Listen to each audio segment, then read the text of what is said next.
Pegawai pemerintah dengan perjanjian kerja yang selanjutnya disingkat P3K adalah warga negara Indonesia yang memenuhi syarat tertentu yang diangkat berdasarkan perjanjian kerja untuk jangka waktu tertentu dalam rangka melaksanakan tugas pemerintahan paling lama 30 tahun.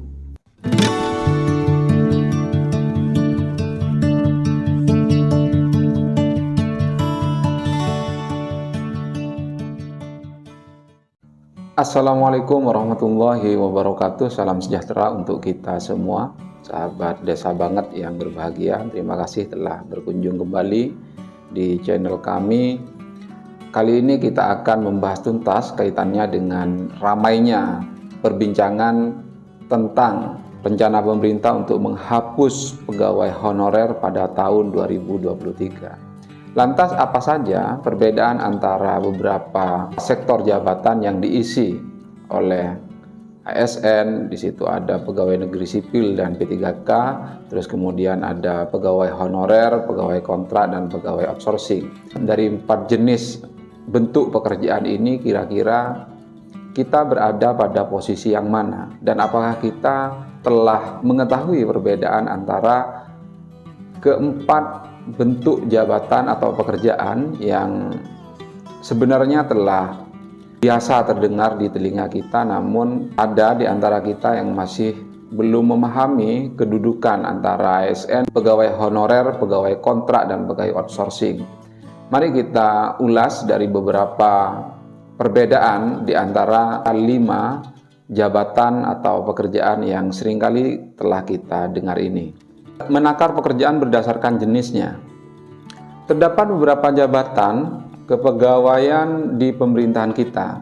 3 diantaranya adalah PKK, pegawai honorer, dan pegawai negeri sipil.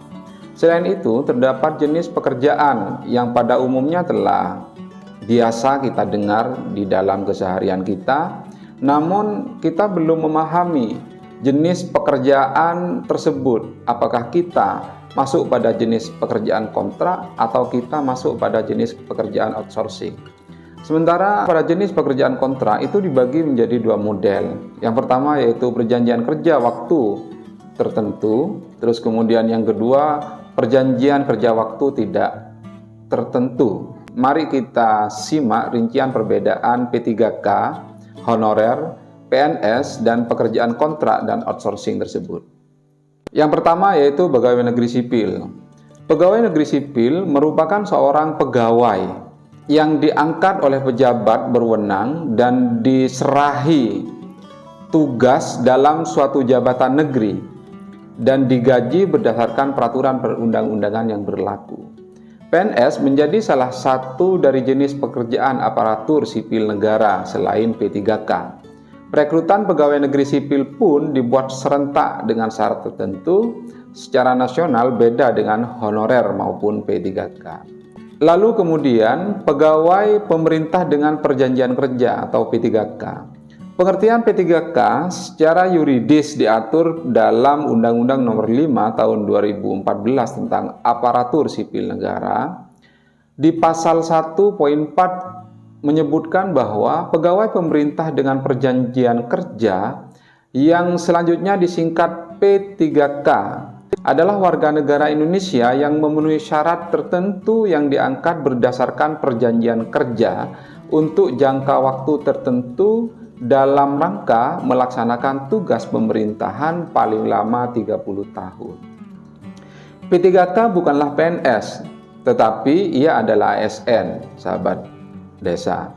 Namun dalam pasal 1.2 disebutkan bahwa ASN itu meliputi 2 elemen, antara lain yang pertama adalah PNS, kemudian yang kedua P3K. Akhir-akhir ini Kementerian Pan-RB menyampaikan bahwa pada tahun 2023 yang diakui oleh pemerintah hanya ada 2, yaitu PNS dan P3K. Selain itu, pemerintah tidak mengakui status kepegawaian sebagaimana diatur peraturan pemerintah yang mengatur tentang Undang-Undang Nomor 5 Tahun 2014 tentang Aparatur Sipil Negara. Menurut pasal 99 Undang-Undang Nomor 5 Tahun 2014, seorang pegawai berstatus P3K tidak dapat diangkat secara otomatis menjadi calon PNS. Artinya apa? Artinya P3K ia merupakan ASN, tetapi P3K tidak secara otomatis dapat diangkat menjadi calon PNS. Jadi itu yang itu merupakan penjabaran atau makna secara atau ketentuan secara singkat kaitannya dengan P3K. Terdapat beberapa persyaratan secara eksplisit diatur melalui peraturan pemerintah yang mengatur tentang pegawai pemerintah dengan perjanjian kerja. Dari bunyi pasal tersebut dapat kita simpulkan bahwa ada dua pihak dalam perjanjian kerja tersebut, yaitu pemerintah dan P3K yang telah memenuhi persyaratan. Yang kedua, jenis pekerjaannya adalah melaksanakan tugas pemerintahan sesuai perjanjian yang telah ditentukan. Terus kemudian yang ketiga, pekerjaannya terbatas waktu alias untuk jangka waktu tertentu paling lama 30 tahun sesuai isi perjanjian kerja. P3K tidak secara otomatis dapat diangkat menjadi pegawai negeri sipil. Selanjutnya yaitu pegawai honorer. Tenaga honorer ialah orang yang diangkat oleh pejabat pembina kepegawaian atau pejabat lain dalam pemerintahan untuk melaksanakan tugas tertentu pada instansi pemerintah. Gaji pegawai honorer dibayar oleh APBN atau APBD.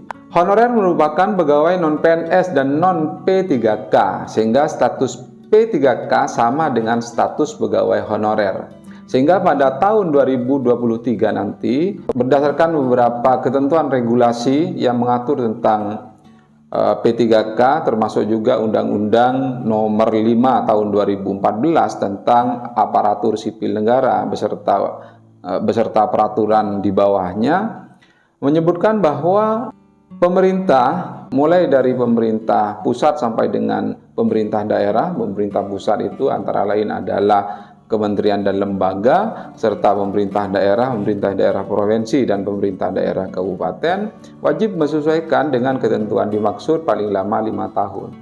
Sejak peraturan pemerintah tersebut ditetapkan pada tahun 2018. Artinya apa? Artinya berlaku efektif pada tahun 2023, sehingga ketentuan larangan pemerintah untuk tidak menggunakan pekerja dengan status honorer atau pegawai dengan status honorer itu sudah berlaku pada tahun 2023. Perbedaannya adalah pada proses rekrutmennya. Untuk instansi pemerintahan daerah, pegawai honorer bisa direkrut tanpa izin pemerintah pusat. Sedangkan P3K direkrut melalui mekanisme terstruktur sesuai dengan regulasi. Artinya, ketentuan regulasi yang mengatur tentang P3K bersifat mengikat, sehingga proses rekrutmen pada ketentuan pelaksanaan P3K ini harus melalui mekanisme terstruktur sesuai dengan regulasi. Itu perbedaan antara pegawai honorer dengan pegawai P3K. Sehingga pada tahun 2023 eksistensi pegawai honorer sudah dihapus berdasarkan ketentuan perundang-undangan yang berlaku. Payung hukum dari pekerjaan kontrak adalah Undang-Undang Nomor 13 Tahun 2003 tentang ketenagakerjaan. Dalam undang-undang tersebut, pekerja kontrak disebut dengan istilah perjanjian kerja waktu tertentu atau PKWT. Untuk menjadi pekerja kontrak atau PKWT tidak harus melalui masa percobaan, sahabat desa, dan itu diatur melalui ketentuan pasal 58 ayat 1 Undang-Undang Nomor 13 Tahun 2003. Selanjutnya dalam pasal 53 ayat 4 disebutkan bahwa perjanjian kerja waktu tertentu atau PKWT hanya boleh dilakukan paling lama 2 tahun dan hanya boleh diperpanjang 1 kali untuk jangka waktu paling lama 1 tahun. Total waktu kerja yang diperbolehkan adalah 3 tahun. Jika melebihi, maka karyawan tersebut akan berubah status menjadi pegawai tetap. PKWT yang masa kerjanya lebih dari 3 tahun berubah menjadi PKWTT, perjanjian kerja waktu tidak tertentu. Bisa juga disebut sebagai pekerja tetap. Untuk PKWTT ini diperbolehkan melalui masa percobaan paling lama 3 bulan. Lebih dari 3 bulan harus diangkat sebagai karyawan atau pegawai tetap atau pekerja tetap, sahabat desa banget. Selanjutnya apa sih outsourcing itu? Kita tetap pada Undang-Undang Nomor 13 Tahun 2003 tentang Ketenagakerjaan, di mana undang-undang ini menjelaskan bahwa outsourcing adalah penyerahan sebagian pekerjaan kepada perusahaan lain atau subkontrak. Ya. Penyerahan sebagian pekerjaan itu dilakukan melalui 2 mekanisme, yakni melalui perjanjian pemborongan pekerjaan atau penyediaan jasa pekerja atau buruh. Kegiatan jasa penunjang tenaga kerja outsourcing sebagaimana diatur dalam pasal 17 ayat 3 Peraturan Menteri Ketenagakerjaan Nomor 19 Tahun 2012 hanya meliputi 5 bentuk pekerjaan. Antara lain yang pertama adalah usaha pelayanan kebersihan atau cleaning service. Terus kemudian yang kedua, usaha penyedia makanan bagi pekerja atau buruh, catering. Terus kemudian yang ketiga, usaha tenaga pengamanan, security atau satuan pengamanan. Yang keempat, usaha jasa penunjang di pertambangan atau perminyakan. Yang terakhir yaitu usaha penyedia angkutan bagi pekerja atau buruh. Outsourcing merupakan sistem di mana pihak perusahaan penyedia tenaga kerja, pemborong atau agen, menerima sebagian pekerjaan dari pihak perusahaan pemberi kerja melalui sebuah perjanjian outsourcing. Dalam perjanjian outsourcing, hubungan kerja antara pihak penyedia jasa dengan pekerja dapat dibentuk perjanjian kerja waktu tertentu atau PKWT, ataupun perjanjian kerja tidak tertentu, yaitu PKWTT. Jadi itu yang dapat kami jelaskan kaitannya dengan beberapa bentuk jabatan kepegawaian di pemerintahan kita. Lalu kemudian kita juga menambahkan jenisnya. Kita menambahkan jenis pekerjaan yang kita lakukan itu sebenarnya kita masuk pegawai kontrak atau kita masuk sebagai tenaga outsourcing.